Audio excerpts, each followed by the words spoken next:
In the era of the humble brag, it's harder than ever to know how your boss travels. Assuming he or she is the type that likes to share, you might see a suggestion of a private jet or a swanky beach resort on Instagram, or hear one unassuming story about the sea turtles that swam under the paddleboard in St. Bartholomew.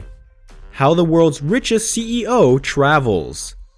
Unfortunately for your water cooler conversions, no chief executive officer is going to spill the beans on his favorite private island, the extent of his security detail, or the lengths his assistant went to procure Coke Zero in Madagascar.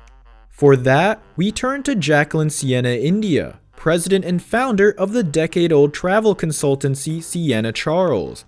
Almost immediately after hanging a shingle on West Palm Beach's ritzy Worth Avenue in 2008, India got her lucky break. An unexpectedly productive $25 ad with the Explorers Club turned out her first billionaire client. The word of mouth turned one into many. Now India is a go-to for the finance world's jet set, regularly organizing trips for at least 24 CEOs, along with other titans of industry and a handful of former US presidents.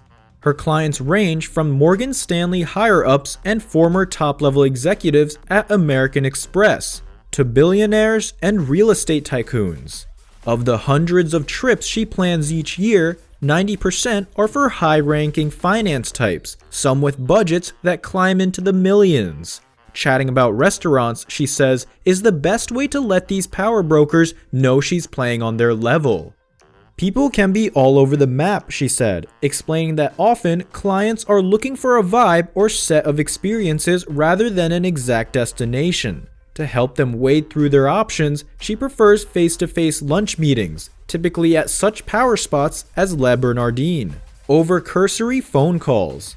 A lot of agents can BS over the phone or have notes all prepared, but I could never do that. That's not how you build up trust with the world's wealthiest people, she told Bloomberg. A private jet is a business expense. Private jets for execs and their families are almost always reimbursable corporate expenses. Why? Transportation is considered a matter of security, and most CEOs plan travel into tandem with work trips, taking their family with them to Dubai for a few days before jetting off to the Maldives. Safety is a card more legitimately played by former presidents, says India, who has organized trips to Africa for George W. Bush and his 30 Secret Service agents. But CEOs are productive on planes. She joked that if you can be offline for 10 hours, then you aren't really that important. In the era of laptop bans, private planes are a good way to ensure that work gets done. Privacy also important. CEOs like to stay under the radar and want to focus on their family rather than who they are, India said. Speaking of family time, they often travel with their pets, just because they can. Little else gets expensed. CEOs can splurge big time on hotels, yachts, and experiences when they're saving a minimum of $75,000 to transport a family of 4, India observed, noting the rough cost of a private jet.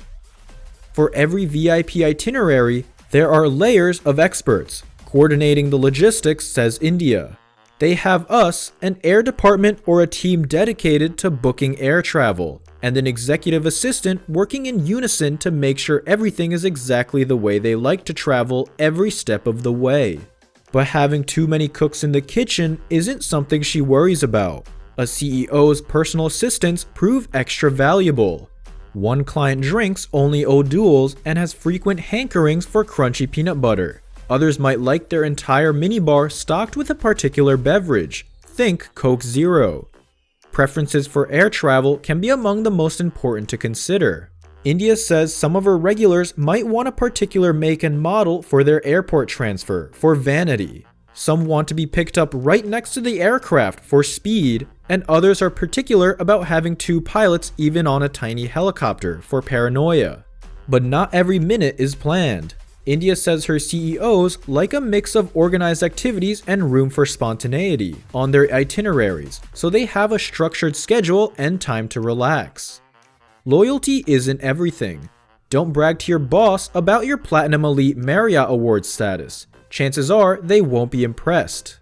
They don't care about rewards that offer them amenities or free breakfasts or upgrades. They'd rather book the room they want from the beginning, explained India. So does that mean they don't care about frequent flyer miles either? Sort of.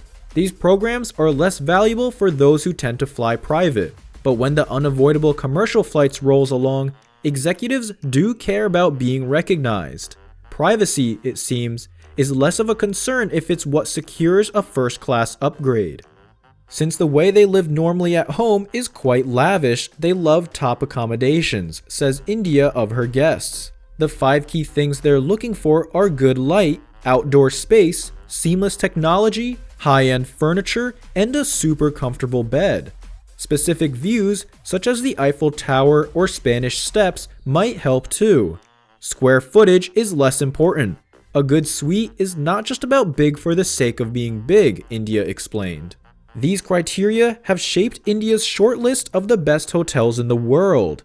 In Rome, for example, everyone assumes they should be staying at the Hassler, but I don't love it personally. It's great for lunch, but the rooms are highly overpriced. Instead, she books guests into the just renovated Hotel Eden, where she's partial to the Aurora Terrace suite. In Paris, she turns to the penthouses at the Bristol and Plaza Athénée. As for the rooms and resorts on CEO bucket lists, they include the Brando, a private island resort in Tahiti that was once owned by Marlon Brando. The Four Seasons Bora Bora, whose 3-bedroom over-water bungalows are among the best in Polynesia. The AII Royal Suite at the Four Seasons in Lanai, Hawaii. And the private villas at Castiglione del Bosco, a Tuscan village turned Rosewood resort by the fashion mogul Massimo Ferragamo.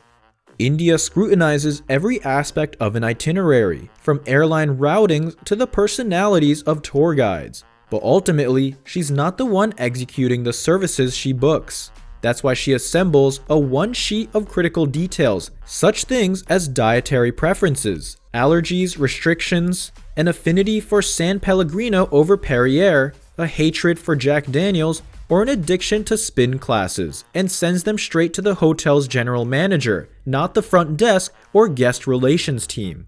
No matter how much hotels say they care about every guest, they tend to lose this type of information, she explained. This way, she is getting high-powered requests into equally high-powered hands, ensuring that detailed requests such as in-room yoga mats and blenders for protein shakes don't go overlooked. Of her clients' hyper-specific demands, India says, "I don't have time for the crap either, so I totally get it." Another strategy, booking yachts, villas, and residences instead of traditional hotels.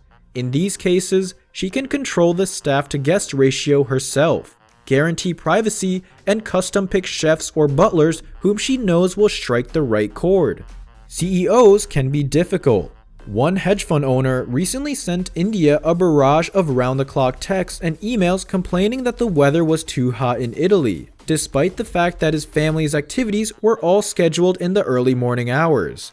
What's more, India said the 12-year-old kids were as difficult as the parents, with over-the-top criticisms of a luxury spa experience.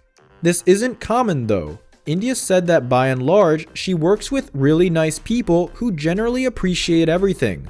What is common?